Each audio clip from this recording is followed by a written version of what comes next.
Hello guys, welcome. मैं professor K Kundan, motivational speaker, career counsellor. और आज की क्लास में मैं आपको क्लास 12 बिजनेस स्टडीज का प्लानिंग चैप्टर का 2 टॉपिक पढ़ाने वाला हूं। लास्ट क्लास में मैंने आपको लिमिटेशंस ऑफ प्लानिंग बताया था। बच्चे पता है, अगर आप लास्ट क्लास का वीडियो नहीं देखे ना यार, जाकर रिक्वेस्ट है देख लीजिए। एग्जाम बेसिस है, समझ में आया? आपके एग्जाम के लिए बहुत ज्यादा इंपॉर्टेंट है। आज मैं 2 टॉपिक आपको पढ़ाऊंगा, जिसमें पहला एक्सटर्नल लिमिटेशंस ऑफ प्लानिंग। पहला topic external limitations of planning और दूसरा है आपका प्लानिंग प्रोसेस। दूसरा क्या है आपका? Planning process. अच्छे से देखिएगा टॉपिक को। आपको कहीं डाउट है काइंडली कमेंट बॉक्स में बताएं। अब जिस बुक को आप फॉलो कर रहे हैं, अगर उसमें कुछ एक्स्ट्रा पॉइंट्स दिए हुए, काइंडली कमेंट बॉक्स में बताएं, आपको वह चीज बताया जाएगा। चलते हैं आगे टॉपिक की तरफ, ध्यान दीजिएगा। हाँ गाइस, आगे चलते हैं, ध्यान दीजिएगा। एक्सटर्नल लिमिटेशंस ऑफ प्लानिंग, यार जिसके कारण से, बाहर वालों के कारण से कुछ ऐसा जिसके बारे में आपने सोचा नहीं था, बाहर वाले लोग कुछ अनसर्टेन या फिर बाय गॉड नेचर अगर कुछ ऐसा हो गया जिसके कारण से आपका प्लान फेल हो गया, जिसके कारण से आपका प्लान क्या हो गया? फेल हो गया। That is external limitations of planning. That is external limitations of planning. ठीक है, चलते हैं, ध्यान दीजिएगा। सबसे पहले नेचुरल कैलेमिटी क्या होता है यार? देखिए बच्चे, एक बात बता रहे हैं, अभी आपने सोचा नहीं था कि यार गॉड के द्वारा कुछ ऐसा हो जाएगा और उसके अनुसार से हमारा प्लान किया हुआ काम नहीं करेगा, हमारा प्लान फेल हो जाएगा।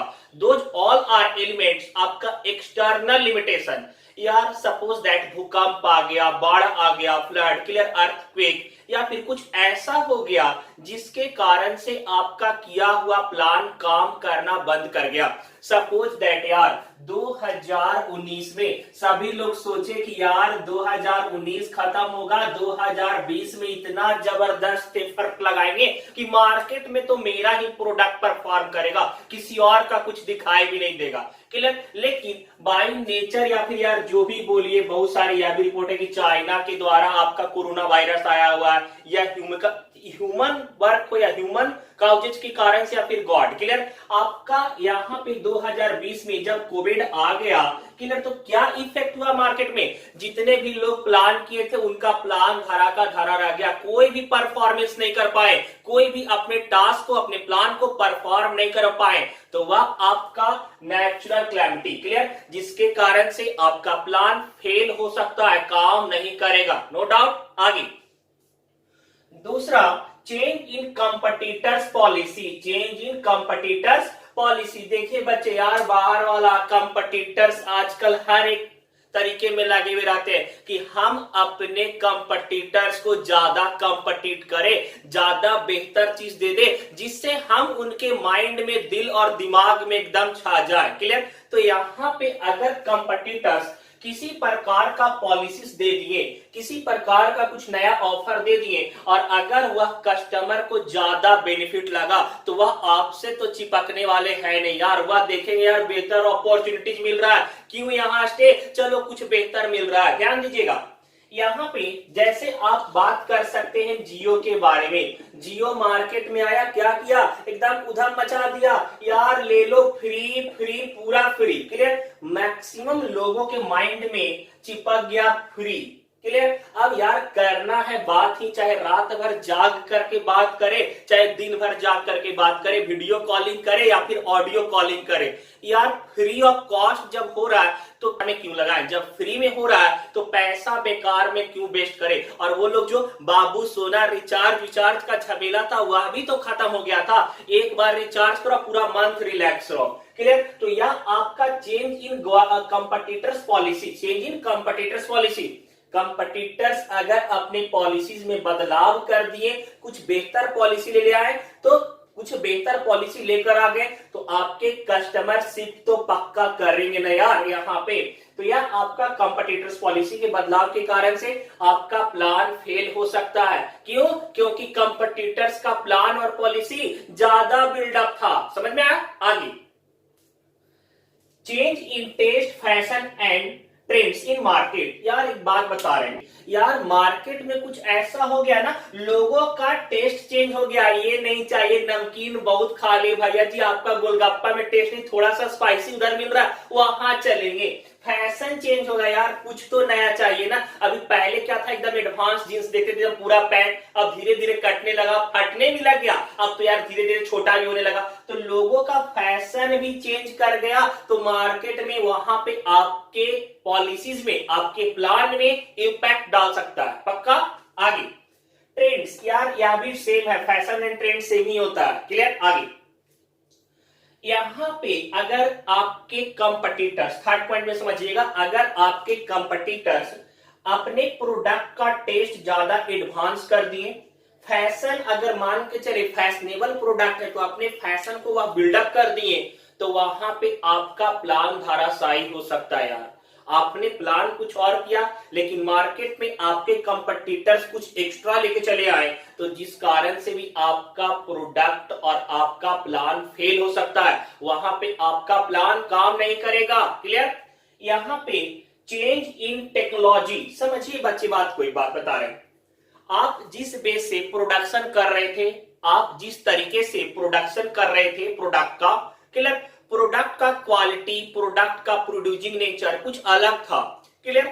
लेकिन आपके कंपटीटर्स या फिर मार्केट में कुछ ऐसा टेक्नोलॉजी आ गया जिसके कारण से आप मार्केट में उस चीज को अपने प्लान में शामिल नहीं किए थे, और अचानक से अगर टेक्नोलॉजी में बदलाव आ गया तो आप वहां पे आपका प्लान फेल करने लगेगा। क्योंकि हम आपको स्टार्टिंग में पढ़ाए थे रिजिडिटी प्लान, ऐसा प्लान जिसमें चेंज नहीं कर सकते हैं। तो अगर आप रिजिडिटी प्लान बना लिए और टेक्नोलॉजी में चेंज हो गया तो आप कुछ भी इंपैक्ट नहीं कर पाएगा, कुछ भी चेंज नहीं कर पाएगा, और यहां पे आपका प्लान काम करना बंद कर देगा। पक्का ना? ठीक है, आगे नेक्स्ट है आपका change in government economic policy. बच्चे एक बात बताते हैं, क्या लिखा हुआ है? External limitations. क्लियर? तो यह हमारे ऑर्गेनाइजेशन के इंटरनल इन्वायरमेंट से इंपैक्ट नहीं कर रहा है, बल्कि बाहर में कुछ कुछ ऐसा हो जाएगा और उसका इंपैक्ट हमारे प्लानिंग पे पड़ेगा, हमारा प्लानिंग उस समय काम नहीं करेगा। तो अगर गवर्नमेंट का पॉलिसी, रूल और नॉर्म्स अगर अचानक से चेंज हो गया, गवर्नमेंट बोली देखो ऐसा नहीं करना है, यह चीज नहीं होगा, आपने प्लान आप प्लान क्या सोचे थे? गवर्नमेंट के पहले रूल और पॉलिसी को ध्यान में रख करके आपने प्लान बनाया था, लेकिन गवर्नमेंट अगर अचानक से अपना प्लान को चेंज कर दी तो आप तो वहां पे आपका जो प्लान रहेगा वह काम नहीं करेगा। तो यह आपका एक्सटर्नल 5 लिमिटेशंस था, आपके माइंड में अच्छे से होगा। समझ में नहीं आया वापस प्ले बैक करके देखिए वीडियो, पक्का समझ में आएगा। और बच्चे अगर आपके मन में कोई डाउट होता है, हमारा पढ़ाने का तरीका, कोई सवाल है, पक्का रिव्यू में डालिए यार। आपके मन में कोई बात होगा, हमारा एक्सप्लेनेशन करने का तरीका अगर आपको अच्छा लग रहा है, चैनल को सब्सक्राइब कीजिए। और रिक्वेस्ट है, देखिए यार हर किसी स्टूडेंट्स के पता है कॉन्टैक्ट में कुछ ना कुछ कॉमर्स फ्रेंड का नंबर होगा ही होगा, थोड़ा सा कष्ट करके वीडियो का लिंक कॉपी कीजिए और उनको फॉरवर्ड कर दीजिए। एग्जाम के लिए तैयारी कर रहे हैं तो उनके लिए बहुत ज्यादा हेल्पफुल रहेगा। पक्का थैंक्स बोलेंगे। क्लियर? और टॉपिक चाहिए, अगर नोट्स चाहिए, ऐप पे इंस्टॉल कीजिए और आप हमारे व्हाट्सएप कर लीजिए नंबर पे, आपको हम नोट भेज देंगे। ठीक है, चलते आगे टॉपिक की ओर, ध्यान दीजिए प्लानिंग प्रोसेस। हाँ गाइस, आगे चलते हैं प्लानिंग प्रोसेस की तरफ, ध्यान दीजिएगा। प्लानिंग प्रोसेस सबसे पहले यार आपका 7 इंपॉर्टेंट प्रोसेस है। प्लानिंग प्रोसेस कितना है? 7 है। पता है यार बच्चे, मतलब मैक्सिमम स्टूडेंट 6 पॉइंट ही इंप्लीमेंट करते हैं, 6 पॉइंट ही अपने एग्जाम में लिखते हैं, जो आपके लिए अच्छा नहीं है। टोटल पॉइंट 7 है, आपको एग्जाम में भी 7 लिखना है। ठीक है, चलते हैं। सबसे पहला setting up of the objective. Setting up of the objective. अब जब आप प्लान बना रहे हो तो हम आपको स्टार्टिंग से बताए थे कि बच्चे सबसे पहले ना ऑब्जेक्टिव का डिटर्मिनेशन होता है, हमें कहां पे पहुंचना है। एक ऑर्गेनाइजेशन का मोटो क्या है, एक ऑर्गेनाइजेशन का ऑब्जेक्टिव क्या है, हमें वहां तक पहुंचना है। हमने पहले ही टारगेट सेट करना, अरे यार काम कर रहे, बिजनेस कर रहे, हमारा ऑब्जेक्टिव यह है, हमें वह तो अचीव करना ही करना है। तो सबसे पहले आप क्या क्या करते हैं, अपने गोल को, अपने ऑब्जेक्टिव को सेट करते हैं। पहला प्लानिंग प्रोसेस क्या होगा आपका, कि ऑब्जेक्टिव को सेट करेंगे, ठीक है। दूसरा आगे देखिए, डेवलपिंग प्रीमाइसेस। डेवलपिंग प्रीमाइसेस क्या होता है, आपने ऑब्जेक्टिव सेट करा, अब प्रीमाइसेस को डेवलप करना है। व्हाट इज प्रीमाइसेस, होता क्या है समझिएगा। देखिए बच्चे, planning future course of action होता है। प्लानिंग क्या होता है, फ्यूचर कोर्स ऑफ एक्शन। और फ्यूचर को हम लोग एज्यूम करते हैं, यार आगे क्या होगा, कैसे होगा, क्या होने वाला है, जिसके बारे में हमें कुछ भी पता नहीं है। और हमें क्या अचीव करना है, अपने ऑब्जेक्टिव को अचीव करना है। हमें क्या अचीव करना है, अपने ऑब्जेक्टिव को। तो हम लोग बहुत सारे एजम्पशंस को लेकर के चलते हैं, यार अगर फ्यूचर में ऐसा हो गया तो हम यह अप्लाई करेंगे, मार्केट में फ्यूचर में कॉस्ट बढ़ गया, लेबर कॉस्ट बढ़ जाएगा। तो बहुत सारे एजम्पशंस हम पहले ही लेकर के चलते हैं कि अगर फ्यूचर में किसी प्रकार से कोई चेंजिंग आ गया, किसी प्रकार का इन्वायरमेंट में जो बदलाव आना ही है, यार प्रोडक्ट का प्राइस, रॉ मटेरियल का प्राइस बढ़ गया, लेबर कॉस्ट बढ़ गया, तो बहुत सारा एजम्पशंस होते हैं, ठीक है। तो उसको फ्यूचर में हम एज्यूम करके पहले लेके चलते हैं। एजम्पशंस को लेके चलना मतलब प्रीमाइसेस को डेवलप करके रखना। फ्यूचर में कुछ ऐसा होगा तो उसके लिए पहले से ही एज्यूम करके चलो, ऐसा होगा तो हम वहां पे इंप्लाई कर देंगे। क्लियर। आगे थर्ड है आपका listing the various alternative for achieving the objective. Listing the various alternatives of achieving objective. समझिएगा ध्यान से, यहाँ पे ऑब्जेक्टिव को अचीव करना है। आपके मन में क्या था, यार हम काम जो कर रहे हैं, प्लानिंग जो कर रहे हैं, ताकि हम अपने गोल को पूरा कर सके, हम अपने ऑब्जेक्टिव को पूरा कर सके। अब एक बात बता रहे हैं, तो आप यह सोचिएगा यार जो हम प्लान बनाए हैं, जो हम काम कर रहे हैं, क्लियर, हम प्लान क्यों बना रहे हैं, हम प्लान इसलिए बना रहे हैं ताकि अपने ऑब्जेक्टिव को अच्छे तरीके से पूरा कर सके। क्लियर। अब एक बात आप यह सोचिएगा ना कि यार बहुत सारा वर्क है, बहुत सारा अल्टरनेटिव्स हो सकता है, हम इस वे से भी काम पूरा कर सकते हैं, यह भी रास्ता है काम पूरा करने का, यह भी एक तरीका है काम को पूरा करने का, यह भी एक तरीका है काम को पूरा करने का। एक ऑर्गेनाइजेशन को ऑब्जेक्टिव पूरा करने का बहुत सारा अल्टरनेटिव होता है। प्लान हुआ सारा अल्टरनेटिव को क्या करेगा, लिखेगा। देखो मैनेजर इस तरीके से भी काम करेंगे तो प्लान पूरा हो सकता है, यह तरीके से भी काम करेंगे तो इसको भी प्लान पूरा हो सकता है। तो हम क्या करेंगे ना, सबसे पहले लिस्टिंग करेंगे, मतलब एक लिस्ट बनाएंगे जिसमें वेरियस अल्टरनेटिव्स होंगे। यार इसी तरीके से अगर काम किया जाए, इसी तरीके से वर्क किया जाए तो अपने ऑब्जेक्टिव को हम पूरा कर सकते हैं। तो जितने भी रहेगा 5, 7, 10 जितने भी तरीके रहेंगे सबको लिस्ट करेंगे। क्लियर। अब समझाते हैं आगे। Evaluation of different alternatives. अब एक बात बता रहे हैं, आपको ऑब्जेक्टिव अचीव करना है। क्लियर। अब यह तरीका भी अपनाइएगा, यह तरीका भी अपनाइएगा, यह तरीका भी, यह रास्ता भी अपनाइएगा, यह रास्ता भी अपनाइएगा। पॉसिबल है कि आप अपने ऑब्जेक्टिव को अचीव कर पाए? कभी भी नहीं। आपको इन सारे में से किसी एक रास्ते पे ही चलना है। तो आपको पूरा एनालाइज करना पड़ेगा, यार बहुत ज्यादा एनालाइज करो, देखो इसमें से सबसे ज्यादा सटीक और बेस्ट वे कौन सा है, जिसमें कॉस्ट कम लगे, लेबर कॉस्ट कम लगे, मार्केट में परफॉर्मेंस अच्छा हो, रिस्क कम हो। अगर किसी प्रकार का अनसर्टेन रिस्क आ गया तो यह प्लान वहां भी काम करने लगेगा। तो ऐसा हम बेस्ट अल्टरनेटिव्स को क्या करते हैं, सिलेक्ट करते हैं। क्लियर। हमने क्या किया, सबसे पहले लिस्ट किया कि कौन कौन सा तरीका है उसे अचीव करने का, और फिर हम क्या करते हैं, उसमें से हम किसी एक को जो बेस्ट है हम उसको सिलेक्ट करते हैं। क्लियर। समझिएगा बच्चे, एक एग्जांपल आपको देते हैं। एक स्टूडेंट था जिसको एक क्वेश्चन को 10 तरीके से सॉल्व करने आता था। क्लियर। एक क्वेश्चन को वह कितने तरीके से सॉल्व कर सकता था, 10 तरीके से सॉल्व करने आता था। वह बोला यार मेरे से चालाक तो कोई क्लास में नहीं होगा, क्योंकि मैं एक क्वेश्चन को 10 तरीके से सॉल्व करता हूं। क्लियर। वह एग्जाम में अपना यह खूबी दिखाने के चक्कर में उसका टाइम अप हो गया।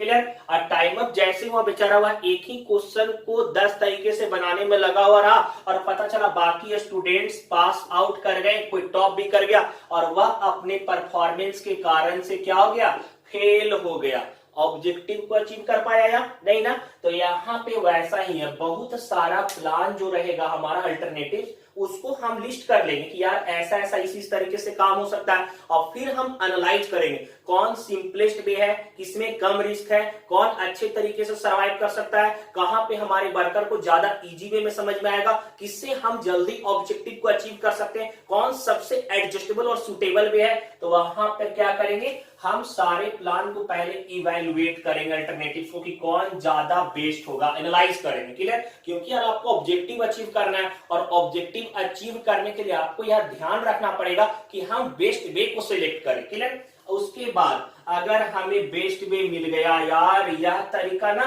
नंबर 3 वाला सबसे सुटेबल दिख रहा है, इससे तो 110% गारंटी है कि हमारा ऑब्जेक्टिव पूरा होगा ही होगा।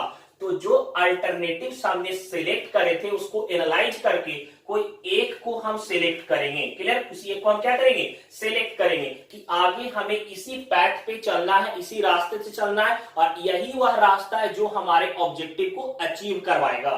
आगे इंप्लीमेंटिंग द प्लान, जो प्लान हम बनाए हैं उसको हम अप्लाई करने लगेंगे। सारे लोग को देखो, वर्कर, मैनेजर, लेबर, सबको बोलेंगे प्लान बन गया, प्लान फाइनल हो गया, अब इसी प्लान पे काम करना चालू कर दो। क्लियर? आगे लास्ट प्रोसेस है आपका फॉलो अप। देखिए बच्चे एक बात बता रहे हैं, फॉलो अप में क्या होता है ना, जब आप इतने मेथड से इतना एनालाइज करके प्लान बनाए हो, इतने ज्यादा एनालिसिस करके आप प्लान को सिलेक्ट किए हो, तो आपका यह रिस्पॉन्सिबिलिटी बनता है कि जैसा आपने प्लान बनाया था वैसा वर्क और परफॉर्मेंस हो रहा है या नहीं हो रहा है, वैसा प्लान इम्प्लाई हो रहा है या नहीं हो रहा है, काम जैसा सोचे थे वैसा अचीव हो रहा है या नहीं आ रहा, यह देखना आपका फॉलो अप कहलाता है। और आपका 7 पॉइंट्स कंप्लीट है, नो डाउट, पक्का?